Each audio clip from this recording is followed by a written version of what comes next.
பொதுவாக அந்த creativity field இந்த மீடியா ஃபீல்டு இருக்கிறவங்களுக்கு டைம் கிடையாது, நல்ல நாள் கெட்ட நாள் கிடையாது, 24/7 ஒர்க்கு. அதுவும் குறிப்பாக அந்த கிரியேட்டிவிட்டி ஃபீல்டு இருக்கிறவங்க போய் காலையில் 9 மணிக்கு ஆஃபீஸ் திறந்துட்டு 6 மணிக்கு மூடிட்டு வர வேலை கிடையாது. ஸ்டுடியோவுக்கு போவாங்க, அங்கே ஒரு சாங் கம்போஸ் பண்ணுவாங்க, வராது. அந்த 1-2 வருடங்களா வந்து அவர் மும்பை ஸ்டுடியோ இல்லை துபாயில் ஒரு ஸ்டுடியோ வச்சிருக்காரு. அந்த ஸ்டுடியோ அப்படி மாறி மாறி இருந்ததாகவும் சென்னைக்கே வரல அப்படின்னும் தகவல்கள் சொல்லுவோம். ஒரு பிரச்சனைன்னு ஒரு வர்றப்ப யார்கிட்ட போய் ஷேர் பண்ணுவோம். அவங்க நமக்கு நல்ல ஒரு வெல்விஷராக இருந்தாங்கன்னா நமக்கு ஃபேவராக பேசுவாங்க. அவங்களுக்கு வந்து நமக்கு பிடிக்காத ஆளாக இருந்தால் அதை ட்ரிக்கர் பண்ண தான் செய்வாங்க. எப்படியாவது இந்த மேட்ரு அப்படி யார்ட்டையாவது உங்கள் அட்வைஸ் கேட்டுருக்கலாம். இப்போ சமீப காலமாக திரைத்துறையில் ஜிவி பிரகாஷ், சைந்தவி, ஜெயம் ரவி, ஆர்த்தி இந்த மாதிரி டைவர்ஸ் அதிகமாகிட்டே வருது. அந்த லைனில் தான் இதுவும் வந்திருக்கு. திரைத்துறையில் இந்த மாதிரி டைவர்ஸ் அதிகமாகிட்டே வர்றதுக்கு என்ன காரணம்? உறவுகள் முறை மாறி இருக்கு, நம்மளுடைய கலாச்சாரம் மாறி இருக்கு, நம்முடைய எல்லாமே மாறி போச்சு. கூட்டு குடும்பங்கிற ஒரு இதே இல்லையே. இன்னைக்கு சென்னை மட்டும் கிடையாது, எல்லா இடங்கள்லையும் அந்த மாதிரியான குடும்ப கட்டமைப்புகளே மாறி போச்சு. வணக்கம் வாய்ஸ் ஆஃப் தமிழ் நேயர்களே. AR Rahman sir, Saira ma'am divorce topic பத்தின ஒரு கலந்துரையாடல். நம்மிடையே சிறப்பு விருந்தினராக பத்திரிகையாளர் மிஸ்டர் ஜுபேர் வந்திருக்கிறார். வணக்கம் சார். வணக்கம். சாய்ரா மேம் இன்னைக்கு காலையில் ஒரு ஆடியோ ரிலீஸ் பண்ணியிருக்காங்க. I still love AR Rahman sir அப்படின்னு சொல்லியிருக்காங்க. இது தற்காலிக பிரிவு தான், உடல்நிலை சரியில்லை அதனால மும்பையில் இருக்கேன் அப்படின்னு சொல்லியிருக்காங்க. தற்காலிக பிரிவுனா இப்படி ஒரு அறிக்கை விடுவதற்கான காரணம் என்ன? இல்லை, முதல்ல அவங்களுக்குள்ள கணவன் மனைவிக்குள்ளே ஏற்பட்ட எல்லா குடும்பத்திலும் இருக்க மாதிரியான சின்ன சின்ன சண்டை. அதனால் அவங்க வந்து ஒரு சின்ன ஒரு மன வருத்தத்தில் அவங்க மும்பை போய் இருக்கிறாங்க, ரெஸ்ட் எடுக்கிறாங்க. அதுவும் ரஹ்மான் சாருடைய அவர் வீட்டில் தான் இருக்கிறாங்க. அதில் ஒரு கோவத்தில் அப்படி ஒரு லெட்டர் கொடுத்துருக்குறாங்க. அது ப்ரெஸ் ரிலீஸ் கொடுத்துட்டாங்க. அது ஒரு பெரிய இஷ்யூ ஆச்சுன்னு வச்சுங்க, எல்லாருக்கும் தெரிஞ்ச விஷயம். அதை தொடர்ந்து சில மூத்த பத்திரிகையாளர்கள் சில பேர் அப்படி இப்படின்னு சொல்லி நிறைய தப்பான விஷயங்கள், தவறான விஷயங்களெல்லாம் பரப்ப ஆரம்பிச்சிட்டாங்க. பார்த்தோன்னா அதுக்கு மறுப்பு தெரிவித்தார். இது மாதிரி தவறான விஷயங்களை பரப்பாதீங்க, அந்த மாதிரியான யூடியூப்ஸு அந்த மாதிரியான விஷயங்களுக்கு நாங்கள் வந்து நோட்டீஸ் கொடுக்க போனால் அவருடைய ரஹ்மானுடைய அட்வொகேட்டே கொடுத்துருந்தாங்க. அதை தொடர்ந்து தான் இவங்க ஒரு ஆடியோ கிளிப் ஒன்று ரிலீஸ் பண்ணியிருந்தாங்க. அதாவது ஜெம் ஆஃப் பர்சன், அதாவது உலகத்திலே சிறந்த மனிதர் இவர் தான், அவர் மாதிரியான ஒரு மனிதரை பார்க்க முடியாது, எங்களுக்குள்ளே இருக்கக்கூடியது ஒரு தற்காலிக பிரிவு தான், அதுவும் நாங்கள் வந்து நிரந்தரமாக நாங்கள் பிரியலை அப்படிங்கிறத இவங்க மென்ஷன் பண்ணியிருந்தாங்க. இந்த மாதிரி ரஹ்மான் அவர்களை தொடர்ந்து வரக்கூடிய சர்ச்சைகளுக்கு அவங்க ஒரு முற்றுப்புள்ளி வைக்கிற மாதிரி சொல்லியிருக்காங்க. இப்போ வரக்கூடிய தகவல் என்னன்னா, 2 பேரும் மீண்டும் சேர ஒரு நோட்டீஸ் தானே வந்திருக்கு, தனியாக பிரிஞ்சலாம் இல்லை. 2 பிள்ளைகளுடைய எதிர்கால நலன்கிறது அவங்க மீண்டும் சேர்றதுக்கான சுச்சுவேஷன் தான் இப்போ இருக்குது. அதை நோக்கி தான் இப்போ அடுத்த கட்டமாக நடந்துட்டுருக்கு. ஆனால் இதை என்னன்னே தெரியாமல் சிலர் வந்து இதை வச்சு நிறைய தவறான தகவல்களை பரப்ப ஆரம்பிச்சிட்டாங்க. 2 பேருடைய கேரக்டரே அசோசியேஷன் பண்ண ஆரம்பிச்சிட்டாங்க. அதுக்கு 2 தரப்புலையுமே ஒரு முற்றுப்புள்ளி வச்சிருக்கிறாங்க. அதனுடைய நீட்சியாக தான் அந்த ஆடியோ பார்க்க வேண்டியிருக்கு. அப்போ ஊடகங்கள் அவதூறு செய்திகளை பரப்புனதுக்கான ஒரு எதிர்வினை தான் இதுதான் சார்? இல்லை, கண்டிப்பாக வந்து இப்போ எதிர்வினைனால ரொம்ப அவதூறுன்னு சொல்ல முடியாது. அதை தாண்டி போயிட்டாங்க. அதை தாண்டி வந்து பர்சனலாக வந்து எவ்வளோ வன்மமாக பேச முடியுமோ, இல்லாத விஷயத்தெல்லாம் பேசி அப்படிங்கும்போது அவங்களுக்கும் ஒரு குடும்பம் இருக்குது, 2 குழந்தைங்கள் இருக்கிறாங்க. அப்படிங்கும்போது அவருடைய எதிர்காலம் இருக்குது. அது அவங்க டைவர்ஸ் பண்ணுறாங்களா, சேர்ந்து வாழ்கிறாங்கிறது அவங்களுடைய விருப்பம். ஆனால் இல்லாத ஒரு விஷயத்தை, தவறான விஷயத்தை பரப்பக்கூடாதுல்ல. அதை தொடர்ந்து பண்ணாங்க. சில சேட்டலைட் சேனல்ஸ், இந்த மாதிரியான யூடியூப் சேனல்ஸில் பேசுகிறத நம்பி எடுத்து வேற போட்டாங்க. அதெல்லாம் போட்டு இது மாதிரி இருக்குமா, அந்த மாதிரி இருக்குமான்னு ஒரு சின்ன ஒரு சாம்பிள். அங்கே இவர் ஏரமான் ட்ரூப்பில் இருக்கக்கூடிய ஒரு பேஸ்கெட் ஆர்டிஸ்ட் வந்து அவர் வந்து அவருடைய மகள் வயசு இருக்கும், மகள் வயசு காட்டிலும் கம்மியான வயசு. அவங்களுக்கும் பர்சனலாக ஏதோ ஒரு டிவைஸ் ஆகிருக்கு போல், அதை இதையும் தொடர்புபடுத்தி அசிங்கப்படுத்தி ரொம்ப ஒரு மாதிரி போன பிறகு தான் அவர் அட்வொகேட் நோட்டீஸ் கொடுத்தாரு, இந்த மாதிரி தவறான தகவல்களை பரப்பக்கூடாதுன்னு. அதுக்கு ஒரு உல்ஸ்டாப் வைக்கிற மாதிரி தான் அவங்க பேசியிருக்காங்க. உடல்நிலை சரியில்லை அதனால I'm taking a break from AR ரஹ்மான்னு சொல்லியிருக்காங்க. உடல்நிலை சரியில்லாதப்போ தானே ஒரு ஸ்பவுஸோட நெருக்கமும் தேவையும் ரொம்ப அதிகமாக இருக்கும். அப்போ தானே சேர்ந்து இருக்க வேண்டியது. இல்லை, அது காரணமாக இருக்காது. அது அவங்க பர்சனல் ஒரு ரீசன், ஒரு காரணம் சொல்கிறதுக்காக சொல்கிறாங்க. அதாவது நடந்தது ஏறக்குறைய 2 கணவன் மனைவிக்குள்ள ஒரு சண்டை. அவங்க ஒரு அவசரப்பட்டு ஒரு முடிவு எடுத்துட்டாங்க. அதை தொடர்ந்து நிறையா பிரச்சனைகள், அதுக்கு பிறகு குழந்தைங்களோட அட்வைஸ் எல்லாம் நடக்கிறப்ப ஏதாவது ஒரு காரணம் சொல்கிறதுக்காக அவங்க இந்த காரணத்தை சொல்லியிருப்பாங்கன்னு நான் நினைக்கிறேன். பட் இப்போ அதை வந்து சேர்றதுக்கு அவங்க மீண்டும் அந்த அவசரத்தை எடுத்த முடிவை ரீகன்சிடர் பண்ணுற சுச்சுவேஷன்ஸ் வந்திருக்கிறாங்க. குழந்தைகள்லாம் பேசிகிட்டு இருக்கிறாங்க. அப்படிங்கும்போது வரக்கூடிய காலங்களில் சேர்ந்து அவங்க பயணிப்பாங்க. இது வந்து லீகலாக வந்து ஒரு கோர்ட்டில் போய் 2 பேரும் அப்ளை பண்ணி டைவர்ஸ் வாங்கி பிரியலையே, அப்டேட் மூலியமாக நோட்டீஸ் கொடுத்துருக்காங்க, அவ்வளோதானா. அதை கேன்சல் பண்ணிக்கலாமே. 29 வருடம் ஒன்றா வாழ்ந்துட்டாங்க. அதுக்கப்புறம் 2 பேரும் தீர்மானமாக இந்த மாதிரி ஒரு அறிக்கையை ஊடகத்துக்கு விடும்போது 2 பேரும் மெச்சூர்டு இண்டிவிஜுவல்ஸ் தானே. அது சும்மா சின்ன சண்டைக்கு அப்படி விட்டுருக்கிறதுக்கான வாய்ப்பு இல்லைல்ல.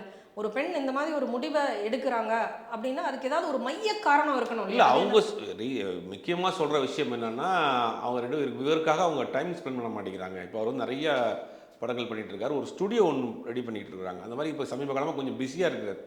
அப்போ இவங்களுக்கு வந்து டைம் ஸ்பெண்ட் பண்ண மாட்டேங்கிறாரு, வெளியில் அங்கே போகிறது அப்படின்னு அவங்களுடைய பாயிண்ட் ஆஃப் வியூவில் அவங்களுடைய ஃபீலிங்கை சொல்கிறாங்க. அதனுடைய இதுதான் வந்து அவங்க இது மாதிரி நிறைய அவங்க குடும்பத்துக்குள்ள அடிக்கடி சண்டைகள் நடந்திருக்கு. அப்புறம் 2 நாள் சண்டை போட, எல்லா வீட்டிலும் நடக்க சண்டை போட, அப்புறம் காம்ப்ரமைஸ் பண்ண, வெளியில் போட்டு போக, ஒரு கிஃப்ட் வாங்கி கொடுக்க, இந்த மாதிரி எல்லா வீட்டிலும் நடக்கிற மாதிரி நடந்திருக்கு. இந்த முறை அவங்க கொஞ்சம் ஃபோர்ஸாக வந்து சில விஷயத்தை எடுத்துட்டாங்க. அதுதான் வெளியில் வந்துச்சு. இவர் தரப்புலேருந்து நோட்டீஸ் கொடுக்கல, அவங்க தரப்புலேருந்து அவங்க அட்வொகேட்டு நோட்டீஸ் கொடுத்துட்டாங்க. அது அவசரப்பட்டு கொடுத்தாங்களா என்னங்கிறது வரக்கூடிய காலங்கள்லாம் தெரியும். அது நேரடியாக இவருக்கு தான் கொடுத்துருக்கணும், இவருக்கு கொடுத்துருக்கணும், இல்லாட்டி ஃபேமிலி சம்மந்தப்பட்ட ஆட்கள்கிட்ட கொடுத்துருக்கணும். நேராக ப்ரெஸ் ரிலீஸ் கொடுத்தாங்க. அதுதான் பெரிய பூதாகரமாகி சர்ச்சைகள் காரணமே அவங்க ப்ரெஸ் ரிலீஸ் கொடுத்தது தான். அது அவங்க ஏதோ ஒரு அவசரத்தில் ஆத்திரத்தில் பண்ணியிருக்காங்க. அது 1-2 வருடங்களாக வந்து அவர் மும்பை ஸ்டூடியோ இல்லை துபாயில் ஒரு ஸ்டூடியோ வச்சுருக்காரு, அந்த ஸ்டூடியோ அப்படி மாறி மாறி இருந்ததாகவும் சென்னைக்கே வரல அப்படின்னும் தகவல்கள் சொல்லுது. இல்லை, இதெல்லாம் தவறான தகவல். இப்போ கரண்ட்டில் தமிழ்லேயே ஒரு 3-4 படம் பண்ணிகிட்டு இருக்காரு. அப்படிங்கும்போது அவருடைய ஸ்டுடியோ வந்து பெரும்பாலான படங்கள் வந்து சென்னையில் தான் நடக்குது. அவர் வீட்டுக்கு ஏற்ற மாதிரி இருக்கிற ஸ்டுடியோவில் தான் நடக்குது. அவங்க வீட்டிலேருந்து பார்த்தாலே அவர் அங்கே என்ன பண்ணிகிட்டு இருக்காருன்னு தெரியும். அதனால் வந்து அது ஒரு தவறான. மும்பையில் ஸ்டுடியோ இருக்குது, லண்டனில் ஸ்டுடியோ இருக்குது, துபாயில் ஸ்டுடியோ இருக்குது, அமெரிக்காவில் ஸ்டுடியோ இருக்குது, எல்லா நாட்டிலையும் ஸ்டுடியோ இருக்குது. முக்கியமான தேவையான போர்ஷன்ஸ் மட்டும் தான் அங்கே போய் பண்ணுறாங்க, இல்லாட்டி பெரும்பாலும் இங்கே தான் பண்ணுறாங்க. இங்கே ரெட் ஹில்ஸில் ஒரு பெரிய ஸ்டுடியோ ஒன்று கட்டிகிட்டு இருக்கிறார். இப்போ பெரிய ஒரு வெர்ச்சுவல் ஸ்டுடியோ மாதிரி.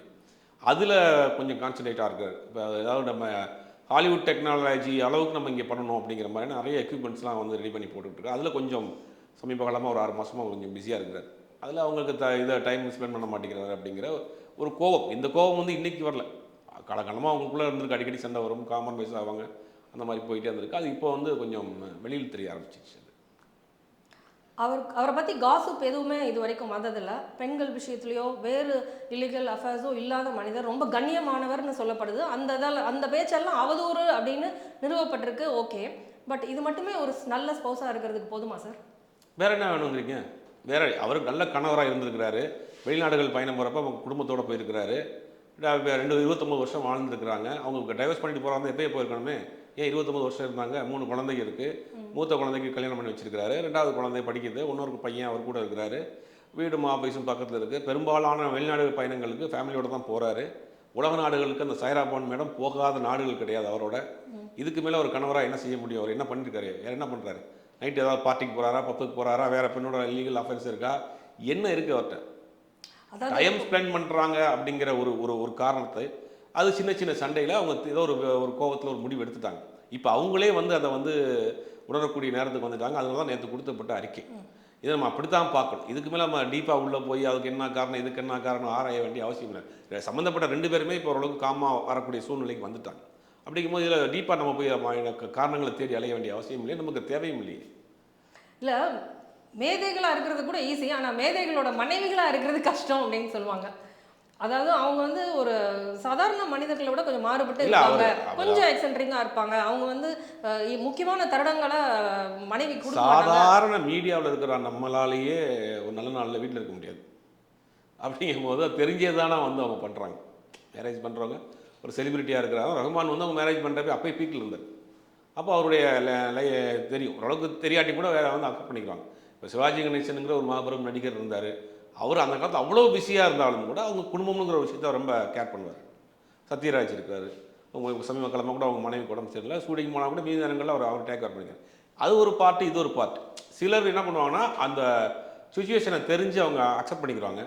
சில பேர் அதை வந்து அக்செப்ட் பண்ண முடியாமல் இந்த மாதிரியான சின்ன சின்ன பிரச்சனைகள் வரும். கடைசியில் இந்த மாதிரி டைவர்ஸ் கூட வந்து முடியும். பொதுவாக அந்த கிரியேட்டிவிட்டி ஃபீல்டு, இந்த மீடியா ஃபீல்டு இருக்கிறவங்களுக்கு டைம் கிடையாது, நல்ல நாள் கெட்ட நாள் கிடையாது, 24/7 ஒர்க்கு. அதுவும் குறிப்பாக அந்த கிரியேட்டிவிட்டி ஃபீல்டில் இருக்கிறவங்க போய் காலையில் 9 மணிக்கு ஆஃபீஸ் திறந்துட்டு 6 மணிக்கு மூடிட்டு வர வேலை கிடையாது. ஸ்டுடியோவுக்கு போவாங்க, அங்கே ஒரு சாங் கம்போஸ் பண்ணுவாங்க, வராது, வந்துடுவாங்க, வீட்டில் உட்காந்துருப்பாங்க. வீட்டில் உட்காந்துருக்கப்போ ஒரு டியூன் வரும். அப்போ உடனே ஒரு லிரிக் ரைட்டராக இருந்தாலும் வீட்டில் இருக்கப்போ ஏதாவது டியூன் வரும், குளிச்சுட்டு இருக்கப்போ ஒரு டியூன் வரும், யார்கிட்ட பேசிகிட்டு இருப்பாங்க. ஒரு ட்ராக் வந்து அவங்களுக்கு எப்பயும் இந்த கிரியேட்டிவிட்டி ஃபீல்டு இருக்கிறவங்களுக்கு, இவர் ரஹ்மான் மட்டும் கிடையாது, பொதுவாக எல்லாருக்குமே இந்த கிரியேட்டிவிட்டி ஃபீல்டு இருக்கிறவங்களுக்கு ஏதாவது ஒரு ட்ராக் வந்து ஓடிட்டே இருக்கும். அந்த மாதிரி அவங்க தொழில் சம்மந்தப்பட்ட விஷயம். அந்த நேரத்தில் எமோஷனலாக நீங்கள் ஏதாவது எனக்கு பேசினா கூட காதில் ஏறாது. அது வெளியிலேருந்து பார்க்குறவங்களுக்கு வந்து ஒரு மாதிரி என்ன ஒரு மாதிரி அரகண்டாக இருக்கிறார் அப்படின்ட்டு.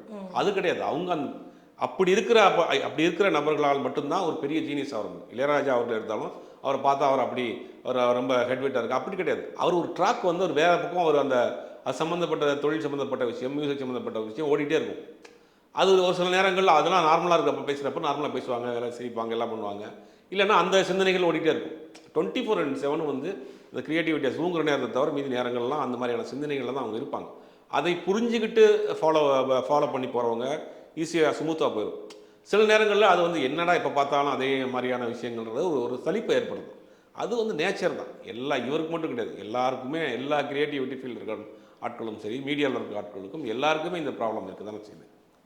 அதனால வந்து இந்த ஃபேமிலிங்கிற அந்த டைமென்ஷன், அதாவது இந்த உறவு நிலையில் வந்து அவங்களுக்கு வந்து சரியான தேவைகளை பூர்த்தி பண்ண முடியாது. கண்டிப்பாக. அதாவது ஒரு பாலுமேந்திரா சார் தான் சொல்லுவார். அதாவது ஒரு நல்ல ஒரு கிரியேட்டருக்கு வந்து அவருடைய பெர்சனல் லைஃப்பை அந்த கிரியேட்டிவிட்டியே கொண்டுரும் அப்படிம்பார். அது வந்து நல்ல ஒரு கிரியேட்டராக இருக்கிற ஆளுக்கு அந்த பெர்சனல் லைஃப்பை அந்த கிரியேட்டிவிட்டியே கொண்டுரும். நான் சொன்ன மாதிரி தான். நான் ஏதாவது உட்காந்து யோசிச்சுட்டு இருப்பேன், வீட்டில் டக்குன்னு யாராவது மிக்சி போடாங்கன்னா எனக்கு டக்குன்னு கோவம் வரும். இல்லை நீங்கள் ஏதாவது எமோஷனலாக வீட்டில் இருக்கிறவங்க ஒரு கிரியேட்டராக இருக்கார், ஒரு கதாசிரியராக இருக்காருன்னு ஏதோ யோசிச்சுட்டு இருப்போம். அந்த நேரத்தில் வீட்டில் வந்து யாராவது இந்த மாதிரி ஏதாவது பேச வர்றாங்கன்னு வச்சுங்க, அந்த நேரத்தில் டீப்பாக ஏதாவது ஒன்று எழுதிட்டு இருப்போம். அந்த மாதிரி ஒரு சின்ன ஒரு இதாக இருக்குது. இப்போ ஆஃபீஸுக்கு போகிறோம், 10 மணிக்கு போகிறோம், 6 மணிக்கு கூட்டிகிட்டு வந்துட்டோம் அப்படின்னா நமக்கு அங்கே கூட வேலை முடிஞ்சிடும். இதுக்கு டைமும் கிடையாது, ஒரு நல்ல நாள் கெட்ட நாள் கிடையாது. அப்படிங்கும் போது இதை அக்செப்ட் பண்ணிக்கிறவங்க புரிஞ்சுக்கிறாங்க. இவருடைய நேச்சர் ஆஃப் லைஃப் டியூட்டி இதுதான் அப்படின்னு தெரிஞ்சவங்க புரிஞ்சுக்கிறாங்க. பட் சில பேருக்கு அது வந்து ஒரு மாதிரி இரிட்டேட்டிங் ஆயிரும். ஆனால் இவங்க இத்தனை வருஷமாக இதை ஒன்றும் அவரை புரியாமல் இருந்திருக்காங்கிறது ஆச்சரியமாக இருக்குது. அப்படின்னா அந்த புகழ் பணம் வந்ததுக்கப்புறம் என்னதான் ஆஸ்கர்லாம் வாங்கினாலும் பர்சனல் லைஃப்பில் ஃபெயிலியர்னா பிளாக் ஸ்பாட் தானே. இப்போ பிளாக் ஸ்பாட் இல்லை, அவர் தரப்புலேருந்து ஃபெயிலியரே கிடையாது. அவர் என்ன ஃபெயிலியர் அவர் தரப்புலேருந்து ஃபெயிலியரே கிடையாது. அவர் இல்லை, கூட வாழ்ந்தவங்க இவ்வளோ வருடங்கள் வாழ்ந்ததுக்கப்புறம் அவங்க அப்படியே பயணித்து போகிறதுக்கான சாத்தியக்கூறு தான் அதிகம். ஏன்னா அவங்களுக்குன்னு ஒரு தனி அடையாளம் இல்லை. இவரை சார்ந்தது தான் அவங்களோட ஸ்டேட்டஸ், அவங்களுடைய புகழே. அதை விட்டுட்டு போகணுன்னு ஒரு பெண் நினைக்கிறாங்கன்னா அவங்கள அதில் அவங்களுக்கு ஒரு பெயின் இருந்திருக்குன்னு தானே அர்த்தம். அதில் இவரோட குணநலன்கள் அதில் தெரியுது. அதாவது ரெண்டு பக்கமுமே பெயின் இருந்திருக்கும். பெயின் இல்லாமல் இப்போ விட்டுட்டு போன பிறகு இவ்வளோ அவதூறுகள் அவரை சுற்றி நடந்துக்கப்ப இவருக்கு ஒரு பெயின் இருக்கும். அதே மாதிரி அவங்க தரப்புல இருந்து பார்க்குறப்ப அவங்க ஒரு தரப்பில் வந்து அவங்களுக்கு அவங்க ரீசன் இல்லாமல் எதுவுமே நடக்காது. இப்போ வந்து இவர் எதுக்காக வெளியில் போகிறாரு, எதுக்காக பிஸியாக இருக்காருன்னா குழந்தைங்க ஃபேமிலி இதுக்கு சம்பாதிக்கணும், அடுத்தடுத்த லெவலுக்கு போகணும் அப்படிங்கிறதுக்காக இவர் போகிறார், ஓடிட்டு இருக்கிறார். அதே மாதிரி அவங்க தனக்கு டைம் ஸ்பெண்ட் பண்ண எல்லாத்துக்குமே ரீசன் இருக்கும். நீங்கள் என்ன தப்பு பண்ணக்கூடிய ஆட்களும் கொலை பண்ணுறவன்ட்ட கேட்டால் கூட ரீசன் சொல்லுவோம், எதுக்கு கொலை பண்ண. அந்த ரீசன் இல்லாமல் உலகத்தில் எதுவுமே நடக்காது. அப்போ இதை ஒன்று வச்சுக்கிட்டே அவர் வந்து ஒரு ஃபேமிலி லைஃப்பில் வந்து ஒரு ஃபெயிலியர் ஆகிட்டார் அப்படின்றத நம்ம சொல்ல முடியாது. இது வந்து புரியாமல் நடந்த விஷயம் ரெண்டு பேருக்குமே. அப்போ ரெண்டு பேரும் புரிஞ்சு வந்துட்டாங்களே, இன்றைக்கி என்ன பண்ணுவீங்க? ரெண்டு பேருமே அக்செப்ட் பண்ணிக்கிட்டாங்க. ஒரு சின்ன ஒரு மிஸ் அண்டர்ஸ்டாண்டிங்கில் நடந்த ஒரு இஷ்யூ வந்து இந்த மீடியாக்களால் ஊதி பெருசாக்கப்பட்டு சிலர் வந்து வேணுமே திட்டமிட்டே அவரை வந்து ஒரு பிடிக்காத ஆட்கள் பரப்பி அவரை காயப்படுத்திருக்காங்க. இன்றைக்கி அது எல்லாமே இல்லைன்னு அவங்களே சொல்கிறாங்களே, அவரை மாதிரி ஒரு ஜெம் பர்சன் இல்லைன்றாங்க. அப்படியே போனாங்க, எல்லா கேள்விக்கும் அவங்களே கேள்வியும் அவங்க தான், பதில் அவங்க தான். அப்புறம் ஏன் போனீங்க? இப்படி வருது இல்லையா? அப்போ ஏதோ ஒரு அவங்களுக்குள்ள நடந்திருக்கு. இது அதுக்கு உள்ள நம்ம டீப்பாக போய் விசாரிக்க வேண்டிய அவசியம். ஒரு இஷ்யூ வந்துச்சு, அந்த இஷ்யூக்கு அவங்களும் இன்னைக்கு ஒரு ஃபைனல் ரிசல்ட் கொடுத்துருக்குறாங்க. நீ அடுத்தடுத்து என்ன மூவ் ஆக போகுதுங்கிறது அவங்க தான் பார்க்கணும். அவ்வளோ ட்ரிவில் இஷ்யூவாக இருக்கிற பட்சத்தில் இந்த மீடியாவுக்கே அறிவிச்சிருக்க வேண்டாமோ? கண்டிப்பாக கொடுத்துருக்கே கூடாது. நீங்கள் உண்மையிலேயே 29 வருஷமாக அவர் கூட நீங்கள் ட்ராவல் பண்ணியிருக்கீங்க, வாழ்ந்துருக்கீங்க. அவங்களோட உண்மையிலேயே நீங்கள் அவரை விட்டுட்டு நீங்கள் பிரிஞ்சு தனியாக இருக்கணும் அப்படின்னு நினச்சிட்டிங்கன்னா நீங்கள் 2 ஃபேமிலியும் முதல்ல பேசியிருக்கணும். 2 ஃபேமிலிக்கும் ஒத்து வரலன்னா லீகலாக நோட்டீஸ் வந்து அவருக்கு தான் கொடுத்துருக்கணும். கொடுத்துட்டு ரொம்ப வாய்ப்பாயின்னு ரொம்ப ஒரு எத்தனையோ சினிமா தம்பதிகள் வந்து டிவோர்ஸ் இல்லாமல் தனித்தனியாக இருக்காங்க. அந்த மாதிரி குழந்தைகளுடைய நலன் கருதி அந்த மாதிரியான ஃபியூச்சரை பார்க்குறதுக்காக அப்படி கூட நீங்கள் இருந்திருக்கலாம். எல்லாருக்குமே 2 பேருக்குமே 50+ ஆயிடுச்சு, குழந்தைகளுக்கு திருமணம் பண்ணியாச்சு. அப்படிங்கும்போது தனியாக தான் செப்பரேட்டாக நீங்கள் வாழ போகிறீங்க அப்படின்னா லீகலாக பிரிய வேண்டிய அவசியம் இல்லையே. அது லீகலாக பிரிஞ்சாலும் நீங்கள் ஏன் ப்ரெஸ்ஸுக்கு சொல்லணும்? இப்போ இது ஏதோ அவங்களுக்கு இருக்கக்கூடிய அந்த சின்ன சின்ன கோவத்தை யாரோ ட்ரிகர் பண்ணி அதை பெருசாக்கி கவர்மெண்ட் மேலே ஒரு கரையை பூசுறதுக்கு உண்டான வேலைகள்லாம் பண்ணாங்க. திருப்பி இப்போ அவங்களே அதை வந்து உணர்ந்து இப்போ அதுக்கு உண்டான வேலைகள்லாம் செஞ்சுருக்காங்க. அவங்க வந்து வேறு மொழி பேசக்கூடிய ஒரு குஜராத்தை சேர்ந்த பெண்மணிங்கிறதுனால இந்த மாதிரி கேசஸில், அதாவது வேறு ஸ்டேட் வேறு மொழி பேசக்கூடியவங்க இந்த ஊருக்கு மருமகளாக வந்தாங்கன்னா அவங்க ஒரு அழுத்தத்தை ஃபீல் பண்ணுறாங்களோ இந்த மாதிரி குடும்பங்களில்? அவங்களுடைய குடும்பத்துக்கான இம்பார்ட்டன்ஸ், அவங்களோட மொழிக்கான இம்பார்ட்டன்ஸ், அவங்களோட உறவு முறைகளுக்கான இம்பார்ட்டன்ஸ்லாம் இல்லை. இவங்க ஒரு செலிபிரிட்டி குடும்பத்தில் வந்து இப்படி வாக்கப்படுறதுனால அவங்க நிறைய இழக்கிறாங்க. அந்த அழுத்தத்தின் காரணமாக தான் ஒரு பர்டிகுலர் இதுக்கப்புறம் தாங்க முடியாமல் வெளில போகிறேன்னு இல்லை சொல்கிறாங்க. இல்லை, குஜராத்னா அவங்க தாத்தா காலத்தில் குஜராத்தில் இருந்திருக்காங்க. பட் இவங்க பிறந்து வளர்ந்ததெல்லாம் சென்னை தான். சென்னையில் பிறந்து வளர்ந்தவங்க. ஆனால் தமிழ் தெரியாதுன்றாங்களே அவங்க. அதாவது தமிழ் தெரியல, அவங்க அந்த மாதிரியான கல்ச்சரில் வளர்ந்துருக்குறாங்க, கொஞ்சம் இதுலேயே வெளில வளர்ந்துருக்குறாங்க போல். ஆனால் வந்து அவங்க பிறந்தது வளர்ந்தது எல்லாம் சென்னையிலையும் மதுரையிலையும் இந்த மாதிரி மாறி மாறி தான் இருந்திருக்காங்க ஒழிய அந்த கல்ச்சர் வேறு, நம்ம கல்ச்சர் வேறு, அதனால் ஒத்துப்போனாங்க. அப்படின்னா 29 வருஷம் எப்படி இருப்பாங்க?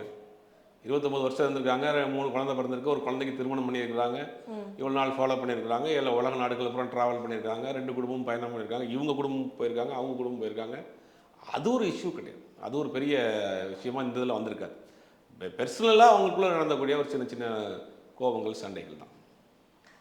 இப்போ ஏஆர் ரஹ்மான் சாருடைய புகழில் வந்து ஒரு பெரும் பகுதி வந்து அவரோட கண்ணியம், அவர் ஒரு கட்டுக்கோப்பான குடும்பஸ்தராக இருக்கிறாரு, அவரை பற்றி காசிப் இல்லை, அவரை வந்து ரொம்ப ஸ்ட்ரைட் ஃபார்வர்ட் பர்சன், இந்த இந்த இந்த குடும்பம் வந்து அவருக்கு வந்து அவரோட புகழுக்கு ஒரு காரணமாக தான் இருந்திருக்கு. மற்ற செலிபிரிட்டிஸ் மாதிரி அவர் ஒரு லூஸ் லைஃப் வாழலை அப்படிங்கிறது. அதனால இது அவர் புகழ் மேலே போடப்பட்ட ஒரு அடியா? இல்லை, அடியான்னு சொல்ல முடியாது.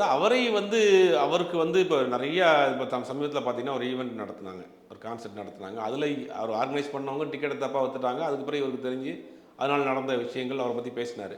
அந்த மாதிரி இது ஃபேமிலியில் நடந்த ஒரு விஷயத்துக்கு அவருடைய திறமைக்கும் இதுக்கும் என்ன இதாக வந்துட போகுது. இல்லை, இப்போ சமீபத்தில் நேற்று கூட ஒரு பாட்டு போட்டிருக்காரு, பயங்கர வைரலாக போயிட்டு இருக்கு. முந்தா நாள் வந்து இந்த ஆடு ஜீவிதம் கோட் படத்துக்கு ஒரு இன்டர்நேஷனல் அவார்ட் கொடுத்துருக்காங்க. அவருடைய புகழுக்கும் வேலைக்கும் அவருடைய திறமைக்கும் வராது.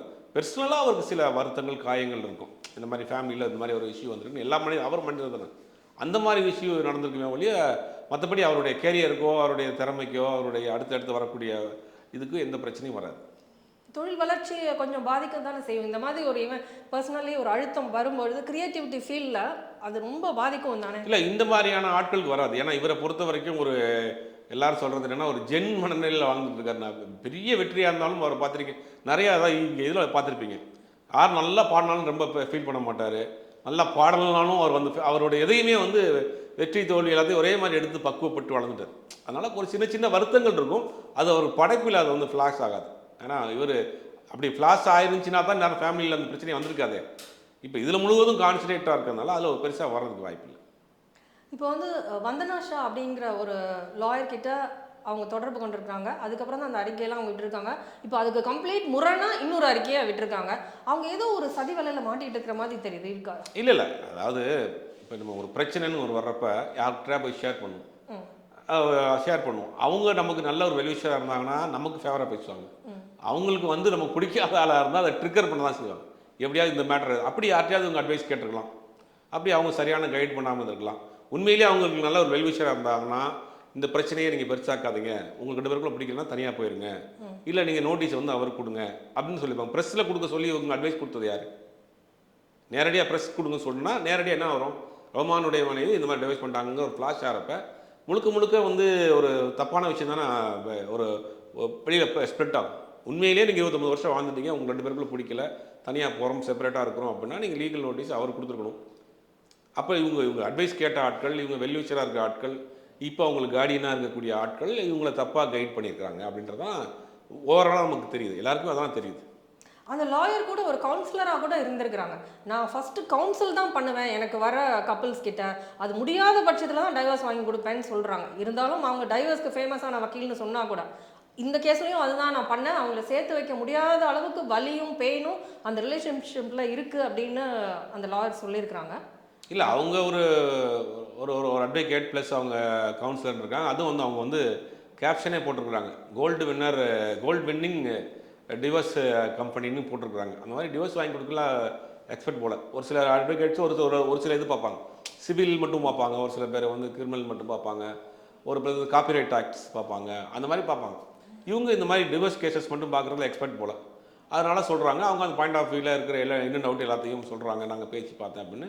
அவங்க பேசி பார்த்தோம்னா அவங்க சைடில் தான் பேசி பார்த்துருக்காங்க, இவர்கிட்ட பேசியிருக்கணும்ல. இப்போ நீங்கள் கோர்ட்டுக்கு நீங்கள் போனீங்கன்னா கேஸு கொடுத்தீங்கன்னா 2 பேரும் நாங்கள் டைவர்ஸ் பண்ண போகிறோம்னா கோர்ட் என்ன பண்ணுவாங்கன்னா 2 பேரையும் உட்கார வச்சு கவுன்சிலிங் பண்ணுவாங்க. இப்போ நீங்கள் இவ்வளோ அவங்க சொன்னவங்க ஏன் இவர்கிட்ட பேசலை? இவங்க சொன்னதெல்லாம் சரியாக தப்பான்னு இவர் உங்கள்கிட்ட கிளாரிஃபை பண்ணியிருக்கணுமா இல்லையா? இவர்கிட்ட இது வரைக்கும் பேசலையே ஏன்? அதுதான் அந்த கேள்வியை நான் கேட்டேன். அது அவங்கள்ட்ட சதி வலையா? கேட்கணும். அதுதான் சதி வலையான்னு அவங்க ஒய்ஃபை மட்டும் பிரெயின் வாஷ் பண்ணி ஒரு சதி வலையில அவங்க மாட்டிக்கிட்டாங்களா? ரஹ்மான் வந்து சவுத் இந்தியால புகழ்வாய்ந்த ஒரு மியூசிஷியனா இருக்காரு. அவர் மேல ஒரு கல் எறியறதுக்கு இது நல்ல வாய்ப்புன்னு நினைச்சு அது யார் பண்ணாங்க, என்ன பண்ணாங்கன்னு தெரியல. ஆனா அவரை டார்கெட் பண்ணி சில விஷயங்கள் பண்ணிட்டு இருக்காங்க. அதுக்கு இந்த இஷ்யூ வந்த பிறகு அவங்க யார் அவரை டார்கெட் பண்ணி தப்பான விஷயங்கள்லாம் பரப்புனாங்கன்னு தெரியும். பட் அதெல்லாம் கடந்து வந்துடுவார். கேள்விப்பட்ட தகவல், டாக்ஸ் ரீசன்ஸ்க்காக பெரிய செலிபிரிட்டிஸ் இந்த மாதிரி செய்வாங்க. ஒருத்தர்கிட்டயே பணம் இருந்தால் டாக்ஸ் அதிகமாக கட்ட வேண்டியிருக்கும் அப்படின்றதுக்காக இந்த மாதிரி பிரிஞ்சுட்டா டாக்ஸஸ் வந்து கம்மி பண்ணிடலாம் அப்படின்னு ஒன்று சொல்கிறாங்க. அது எவ்வளோ தூரத்துக்கு உண்மை சார்? ஒரு சாம்பிள் ஒரு சம்பவம் சொல்கிறேன். நம்ம கோயம்பேடில் அந்த லீக் கிளப்புக்கு பின்னாடி அவருடைய மியூசிக் காலேஜ் இருக்குது. ஒரு 10 கிரவுண்ட் என்னமோ. அது வந்து நாகர்கோவிலை சேர்ந்த ஒரு நபர் தான் அதனுடைய அந்த ப்ராப்பர்ட்டி ஓனர். 10 கோடியோ என்னமோ. அது எப்பவுமே நீங்கள் ஒரு ப்ராப்பர்ட்டி வாங்கினீங்கன்னா 5 கோடி தான் கைட்லைன் வேல்யூ காட்டுவாங்க. 5 கோடிக்கு நீங்கள் வந்து டாக்ஸ் ஃபீஸ் பே பண்ணால் போதும், ஜிஎஸ்டி கட்டினா போதும். மிச்சத்தை எவ்வளோ பெரிய ஆளாக இருந்தாலும் பிளாக்லாம் கொடுப்பாங்க. இவர் என்ன பண்ணிட்டுருக்காருன்னா, அதனுடைய வேல்யூ என்னென்னா 10 கோடி, 11 கோடி ரூபா. அந்த 11 கோடி ரூபாய்க்கும் டியூட்டி பேப்பர் வாங்கி அது பண்ணிவிட்டு அப்போ விற்கிறவங்க சொன்னாங்க, எனக்கு கிட்டத்தட்ட 28% டாக்ஸ் எனக்கு வரும், அதை நான் பே பண்ணுறேன்னாரு. நான் பே பண்ணுறேன்ட்டு அந்த மாதிரி பே பண்ணிவிட்டு வந்தார். இதெல்லாம் பார்த்த பிறகு அந்த ப்ராப்பர்ட்டி விற்றவரையே கூட பேசுவார். அவர் இப்போ துபாயில் தான் பிஸ்னஸ் மேனாக இருக்கிறாரு, அவர் கூட பேசுவார். இந்த மாதிரி எல்லா விஷயத்திலையுமே வந்து ரொம்ப நேர்மையாக செயல்படக்கூடிய ஒரு நபர். இது நீங்கள் சொன்ன இந்த இதெல்லாம் வந்து ஒரு காமெடியாக தான் இருக்குது எனக்கு பார்க்குறதுக்கு. இப்போ சமீப காலமாக திரைத்துறையில் ஜிவி பிரகாஷ், சைந்தவி, ஜெயம் ரவி, ஆர்த்தி இந்த மாதிரி டைவர்ஸ் அதிகமாகிட்டே வருது. அந்த லைனில் தான் இதுவும் வந்திருக்கு. திரைத்துறையில் இந்த மாதிரி டைவர்ஸ் அதிகமாகிட்டே வர்றதுக்கு என்ன காரணம்? இல்லை, திரைத்துறையில் ஒரு நாளைக்கு நீங்கள் வந்து 100கணக்கான கேசஸ் வந்து போனீங்கன்னா, சென்னையில் ஹைகோர்ட் போனீங்கன்னா ஃபேமிலி கோர்ட்டில் தான் பெரிய கியூவாக நிற்கிது. அப்படிங்கும் போது சினிமா இப்போ செலிபிரிட்டியாக இருக்கிறதுனால வெளியில் தெரியுது. இன்றைக்கி டைவர்ஸுங்கிறது அதிகரிச்சு, சகிப்புத்தன்மை இல்லை, யாரும் விட்டு கொடுத்து போகிறதில்ல, 2 பேருக்குள்ளேயுமே எல்லாருமே இப்போ சம்பாதிக்கிறாங்க, 2 பேருக்குமே டைம் இல்லை. மெயினாக டைம் கிடையாது. ஒரு குடும்பத்துக்குள்ளேயே தனித்தனி தீவாக இருக்கிறாங்க. வேலைக்கு போய்ட்டு வராங்க, ஆளுக்கு ஒரு பக்கம் ஃபோனை வச்சுட்டு உட்காந்துருக்காங்க. மெயினாக வந்து வீட்டில் பெரியவங்க இல்லை. சின்ன சின்ன பிரச்சனைகள் வந்துச்சுன்னா வீட்டில் இருக்கக்கூடிய பெரியவங்களே சரி பண்ணிடுவாங்க. இப்போ நம்ம 2 பேர் கணவன் மனைவிக்கு பிரச்சனை வந்துச்சுன்னா நேராக போகிற இடம் கோர்ட் தான். கோர்ட்லாம் வந்து ஃபைனில் தான் போவாங்க. ஒரு 20 வருஷத்துக்கு முன்னாடி 25 வருஷத்துக்கு முன்னாடி கோர்ட்டுக்கு ரேராக தான் போவாங்க. ஃபேமிலிக்குள்ளேயே பேசிக்கிடுவாங்க. இவங்க அப்பாவை கூப்பிடுவாங்க, அவங்க அப்பாவை கூப்பிடுவாங்க. இல்லை வீட்டுக்கு முக்கியமான ஒரு வெல்விஷராக ஒருத்தர் இருப்பார், மாமா இருப்பார், சித்தப்பா இருப்பார், அவர் வந்து 2 பேரையும் பேசுவார். அந்த மாதிரியான கல்ச்சரே இப்போ இல்லையே. இப்போ ஹஸ்பண்ட் அண்ட் ஒய்ஃப்னா பிரச்சனை இருந்தாலும் நீங்களே பேசிக்கங்க, சண்டை போட்டால் நீங்களே போட்டுங்க, டைவர்ஸ் பண்ணால் நீங்களே பண்ணிக்கங்கிற ஒரு சுச்சுவேஷனுக்கு நம்ம வந்துட்டோமே. அப்படியே உறவுகள் முறை மாறி இருக்குது, நம்மளுடைய கலாச்சாரம் மாறி இருக்குது, நம்முடைய எல்லாமே மாறி போச்சு. கூட்டு குடும்பங்கிற ஒரு இதே இல்லையே. இன்றைக்கி சென்னை மட்டும் கிடையாது, இன்றைக்கி எல்லா இடங்கள்லையும் அந்த மாதிரியான குடும்ப கட்டமைப்புகளே மாறி போச்சு. அப்படிங்கும் போது இந்த மாதிரியான டைவர்ஸ் இன்றைக்கி நிறையா நடக்குது. அது செலிபிரிட்டியாக இருக்கிறதுனால இன்றைக்கி தெரியுது வெளியில். இப்போ நம்ம 4 பேரை சொல்கிறீங்க, 4 பேரை சொல்கிறோம். நம்ம ஜெயம் ரவி, ஆர்த்தி, ஜி பிரகாஷ், சைந்தவி, இப்போ ரஹ்மான் அப்படிங்கிற ஒரு 4 பேரை சொல்கிறீங்க. ஆனால் இது 4 பேர் இல்லாமல் ஒரு நாளைக்கு 100கணக்கான கேஸ் அங்கே ஃபைல் ஆகுது. இப்போ நீங்கள் போய் பார்த்தீங்கன்னா வரிசையாக நிற்கிறாங்க கவுன்சிலர். அந்த கோர்ட்டில்லாம் அதிகமான கூட்டமாக இருக்குது. அப்படிங்கும் போது இது வந்து இப்போ நிறைய அதிகரிச்சுக்கிட்டு இருக்கு. அது வேற ஒரு கல்ச்சரை நோக்கி நம்ம போயிட்டோமோங்கிற ஒரு பயம் தான் வருது. இல்லை, முன்னாடி பெண்கள் வந்து அவங்க எது செஞ்சாலும் சகிச்சுட்டு வாழ்ந்தாங்க. ஏன்னா அவங்க வெளியில் வந்து அவங்களுக்கு சாப்பாட்டுக்கு வழி இல்லை. இப்போ பெண்கள் படிச்சிருக்கிறாங்க, அவங்களுக்கு கான்ஃபிடென்ஸ் இம்ப்ரூவ் ஆகிருக்கு, ஒரு பாலின சமத்துவம் இருக்குது. அதனால வந்து அவங்க எங்களுக்கு சில தேவைகள் இருக்குது, எங்களுக்குன்னு சில ஆசாபாசங்கள் இருக்குது, எங்களுக்கு சில பேஷன்ஸ் இருக்குது, அதை பூர்த்தி பண்ணாதான் ஸ்பௌஸ் எங்களுக்கு வேண்டாம் அப்படின்னு இந்த முடிவுகள் அவங்க எடுக்கிறாங்க. இப்போ இவங்க கேஸில் இவங்களுக்கு ஏஆர் ரஹ்மான் சாரோடைய அம்மா கூட ப்ராப்ளம் இருந்தது, சிஸ்டர்ஸ் கூட ப்ராப்ளம் இருந்தது அப்படின்னு சொல்லப்படுது. இல்லை, எல்லாமே இதெல்லாம் கட்டுக்கதைகள் தான். அம்மா நீங்கள் இறந்து போய் 4 வருஷம் ஆச்சே, இன்றைக்கி யாருமே இல்லையே, அந்த இடத்த இவங்க ஃபுல் பண்ணி உங்களுக்கு இவரை டேக்கர் பண்ணியிருக்கணுமா இல்லையா? அம்மா மேலே ரொம்ப அஃபெக்ஷனான ஒரு நபராக இருக்கிறார். நீங்கள் சொல்கிற பாயிண்ட் ஆஃப் வியூலே பார்த்தாலும் அவங்க அம்மா இறந்து போய் இப்போ 4 வருஷம் ஆச்சு, அந்த இடத்த இவங்க ஃபுல் பண்ணியிருக்கணும்ல. இப்போ அங்கே ஏதோ ஒரு மிஸ்டேக் அங்கேயும் நடந்திருக்குல்ல. அதெல்லாம் கிடையாது. இன்றைக்கி நீங்கள் எல்லாருக்கும் ஈக்குவல் தான். இன்றைக்கி ஜெண்டர் பார்ஷியாலிட்டியே கிடையாது. இன்றைக்கி ஆண் பெண்ணுங்கிறதெல்லாம் வந்து 2 பேருமே சம்பாதிக்கிறாங்க, 2 பேருமே ஈக்குவல். அப்படிங்கும்போது யாரும் எந்த முடிவு வேணாலும் எடுக்கலாம். அது மட்டுமே ரீசன் கிடையாது. அதை தாண்டி நம்மளுடைய உறவு முறைகள் மாறிப்போச்சு. இன்றைக்கி நம்மளுடைய கல்ச்சர் மாறிப்போச்சு. வீட்டில் வயசான தாத்தா பாட்டிகள் கிடையாது, எல்லாம் அங்கங்கே ஏதோ ஒரு ஊரில் போய் உட்காந்துக்கிறாங்க. பிரச்சனைகள் வந்து அவங்க நம்ம ஷேர் பண்ணிக்கிறதுக்கு. இப்போ 2 பேர் ஹஸ்பண்ட் அண்ட் ஒய்ஃப் மட்டும் ஒரு குழந்தை இருக்கிற ஒரு வீட்டில் சண்டை போட்டாங்கன்னா, ஒரு வயசானவங்க இருந்தாங்கன்னா அவங்க என்னன்னு கேட்பாங்க, 2 பேரையும் காம்ப்ரமைஸ் பண்ணுவாங்க. 2 பேரையும் சமாதானம் பண்ணி வைக்கிறதுக்கு ஏதாவது வேலைகள் பண்ணுவாங்க. இன்றைக்கி அந்த மாதிரியான கல்ச்சரே இல்லையே நம்மள்கிட்ட. அப்படிங்கும் போது இது வந்து 2 தரப்புலையுமே இருக்குது பிரச்சனை. ஜென்ஸ் தரப்புலையும் இருக்குது, லேடிஸ் தரப்புலையுமே இருக்குது பிரச்சனை. அப்படிங்கும் போது இன்றைக்கி வந்து நிறையா டிவோர்ஸஸ் நடந்துகிட்டு இருக்கு. இவ்வளோ நேரம் இந்த டாப்பிக்கில் உங்களுடைய கருத்துக்களை எங்களோட நேயர்களுக்கு ஷேர் பண்ணிக்கிட்டதுக்கு ரொம்ப நன்றி சார்.